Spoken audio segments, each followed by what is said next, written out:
નમસ્કાર બીએલઓ મિત્રો, વર્ઝન 9.06 તમારી બીએલઓ એપની અંદર આવ્યું હશે.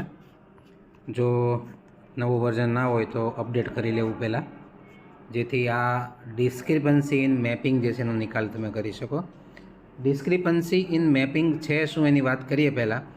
તો ડિસ્ક્રિપન્સી ઇન મેપિંગ જે છે એ તમે જે મેપ કરેલા મતદારો છે એ પૈકીના જેટલા મતદારોની અંદર એના પિતા સાથે તમે મેપ કર્યું હોય અથવા તો તમે એના દાદા સાથે મેપ કર્યું હોય તો એમાં જે ડિસ્ક્રિપન્સી એટલે કે વિસંગતતા આવી છે એની વાત છે. હું એ 4 પ્રકારની વિસંગતતાઓની વાત કરી દઉં છું.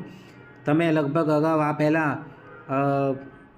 જે ફાધર નેમ મિસમેચ હતી એની વિસંગતતાઓ તમે દૂર કરી નાખી હશે, તો એનો કોઈ ઇસ્યુ નથી. એ બધા ગ્રીન હશે. તમે જે અગાઉ કરી નાખી હશે એ બધી ગ્રીન હશે, અને જે તમારી અત્યારે કરવાની બાકી છે એમાં 2 ઓપ્શન બતાવ્યા હશે, વ્યૂ લોજિકલ ડિસ્ક્રિપન્સી અને વ્યૂ ડિટેલ.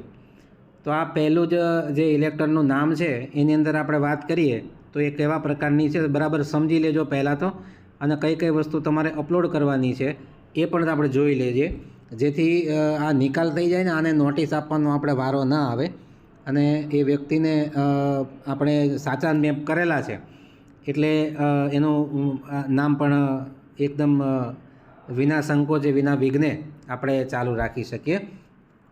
તો વ્યૂ લોજિકલ ડિસ્ક્રિપન્સીમાં તમે જેવું ક્લિક કરશો એટલે તમે જેની સાથે મેપ કર્યા છે એ વ્યક્તિનું નામ આવશે. અહીંયા કારણ આપ્યું છે મને ઉપર લોજિકલ ડિસ્ક્રિપન્સી, પછી નીચે difference with parents age greater than 15 years reverify, એટલે કે જેની સાથે તમે મેપ કર્યા છે એની ઉંમર અને આ વ્યક્તિ અત્યારે મતદારની જે હાલની 2025ની ઉંમર છે એ બંને વચ્ચે 50 વર્ષ જેટલો તફાવત છે.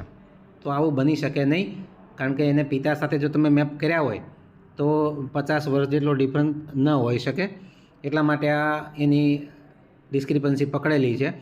હવે તમે જેની સાથે 2002માં મેપ કર્યા છે એની ઉંમર તમે જોશો તો અહીંયા એની ઉંમર બતાવેલી છે 68 વર્ષ છે. અને હવે હું મતદારની ઉંમર જોઈ લઉં. મતદારની ઉંમર મારે વ્યૂ ડિટેલમાં જઈને જોવી પડશે. મતદારની ઉંમર 25 વર્ષ છે. આમ જોવા જઈએ તો એની ઉંમર 50 વર્ષનો ડિફરન્સ જણાય છે, પણ આપણે મેપિંગ સાચું કર્યું છે એટલે કોઈ ઇસ્યુ નથી. તો આપણે નિકાલ કઈ રીતે એને કરશું, તો ફરી પાછા લોજિકલ ડિસ્ક્રિપન્સીમાં જવાનું. તમારે અહીંયા તમારે લખ્યું છે અહીંયા બ્લુ પટ્ટાની અંદર upload extract of last SIR, upload extract of last SIR as per the mapping done below. એટલે કે તમે જેની સાથે મેપ કર્યું છે એને 2002ની મતદાર યાદીનું પાનું તમારે અહીંયા અપલોડ કરવાનું થાય. તો 2002ની વિગતો તમને મળી જશે. તમારી પાસે કદાચ પાનું પણ અવેલેબલ હશે, અથવા તો ઓનલાઈન જે તમે સર્ચ કરીને શોધી શકો છો. અને એનું પાનું તમારે અહીંયા upload front side, upload back side એમ બંનેમાં તમારે અપલોડ કરવાનું છે. અહીંયા એક કોઈ પણ રિલેશન જે બતાવતું હોય એવું પેરેન્ટ્સની સાથેનું એ તમારે અપલોડ કરવાનું. કોઈ પણ એક પ્રૂફ તમને યોગ્ય લાગે તે પ્રૂફ અહીંયા અપલોડ કરી શકો છો. ફૂદડી છે એટલે ગ્રાન્ડ પેરેન્ટ સાથે તમે જો મેપ કરેલા હશે તો એનું પણ તમારે અહીંયા અપલોડ કરવાનું થાય. એટલે અહીંયા પણ તમારે અપલોડ, એટલે ટૂંકમાં 2 પુરાવા તમારે કોઈ પણ મતદારના અપલોડ કરવાના થાય. અને એક 2002ની વિગત, 3 વસ્તુ થઈ. અને ચોથું છે અહીંયા બાંયધરી. તો આ બંને વચ્ચેની વિસંગતતા જે છે એ ખરેખર ડેટાની અંદર 2002માં દર્શાવ્યા છે એ પ્રમાણેની વિસંગતતા હોય અને તમે મેપિંગ પણ સાચું કરેલું છે એટલે તમારે એ પ્રમાણેનું લખાણ કરી અને અહીંયા બાંયધરી તમારી અપલોડ કરી દેવાની. અને I have verify above detail એમ કરીને સબમિટ કરી દેશો એટલે તમારું આ જે છે એ parents as greater than 50 year એની એરર જે છે સોલ્વ થઈ જશે. હવે બીજી એક એરર છે એની વાત કરીએ આપણે.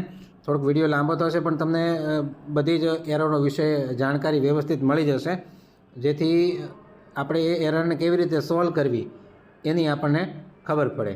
અહીંયા એક મતદાર છે એની વાત કરીએ આપણે.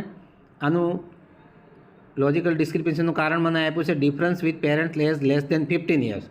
તમે જે રીતે અગાઉ પણ આની પહેલાંનું જે આપણે ઉદાહરણ આપ્યું મેં તમને, એમાં જે રીતે એજનો ડિફરન્સ જણાયો તમને એ જ રીતે આમાં પણ તમે જોઈ શકો. જો આ એની 2002માં 23 વર્ષ ઉંમર છે, તો તમારે અહીંયા 2002ની મતદાર યાદીનું પાનું ચડાવી દેવાનું અને એ રીતે કીધું છે એ રીતે તમને બે વસ્તુ ટૂંકમાં આ ચારે ચાર તમે અપલોડ કરી દેશો તો આ ડિસ્ક્રિપન્સી એ સોલ્વ થઈ જશે. વ્યૂ ડિટેલમાં હું જોઈ લઉં. એની ઉંમર અત્યારે 44 વર્ષ છે મતદારની, અને એના જે એણે મેપિંગ કોની સાથે કર્યું છે, પ્રોજેની તરીકે કર્યું છે, એટલે ફાધર સાથે કર્યું છે એણે. તો બંને વચ્ચેનો તફાવત 15 વર્ષથી ઓછો છે એવું તો બને જ નહીં. એટલા માટે આ લોજિકલ ડિસ્ક્રિપન્સી આવી છે. તો મેં તમને કહ્યું એ પ્રમાણે ચારે ચાર અપલોડ કરી દેવાના પુરાવા, અને તમે આને નિકાલ કરી શકશો. તમારામાંથી એ ગ્રીન થઈ જશે. હવે એક ત્રીજું જે છે એની પણ વાત કરીએ આપણે. 40 વર્ષવાળું પણ એક આમાં આવે છે. તો 40 વર્ષવાળું જે છે એ તો તમે જે રીતે આ 50 વર્ષ ને 15 વર્ષનું કર્યું આપણે અત્યારે ઉદાહરણ મારીને, એવી જ રીતે તમારે કરવાનું થશે. એમાં કોઈ ફેરફાર નથી. પણ તમે એક વખત જોઈ શકશો કે ખરેખર વિગતમાં શું વિસંગતતાઓને કારણે આ ડિસ્ક્રિપન્સી આવી છે. હવે આ ડિસ્ક્રિપન્સી ખાસ જોવાની રહી તમારે. આ ડિસ્ક્રિપન્સી એવું કહે છે કે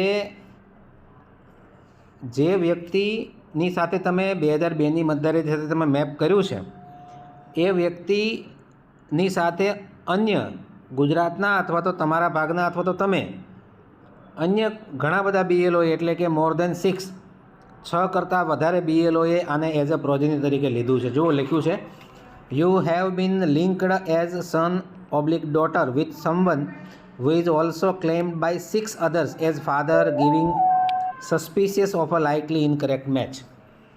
તો તમે આની ખાતરી કરી શકો પહેલાં તો કે ખરેખર આ વ્યક્તિઓના 6 સંતાનો, 6થી વધારે સંતાનો હતા. જો હોય તો કોઈ વાંધો નથી, પણ એ સસ્પિશિયસ તરીકે આ ઇલેક્શન કમિશન આપણને જણાવે છે કે બની શકે કે આમાં કંઈક મિસમેચ ગમે તે એકાદા BLO કે 4-5 BLOની ભૂલ થઈ હોય, એના કારણે આ 6થી વધારે વખત આ વ્યક્તિ જે છે મેપ થયો છે અલગ અલગ મતદારો સાથે.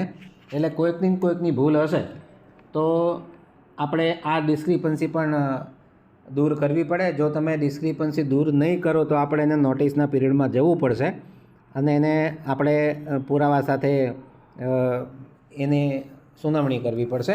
તો મેક્ઝિમમ લોજિકલ ડિસ્ક્રિપન્સી દૂર થાય એ માટેના આપણા પ્રયત્નો કરવા પડશે. ધન્યવાદ. જય જય ગરવી ગુજરાત.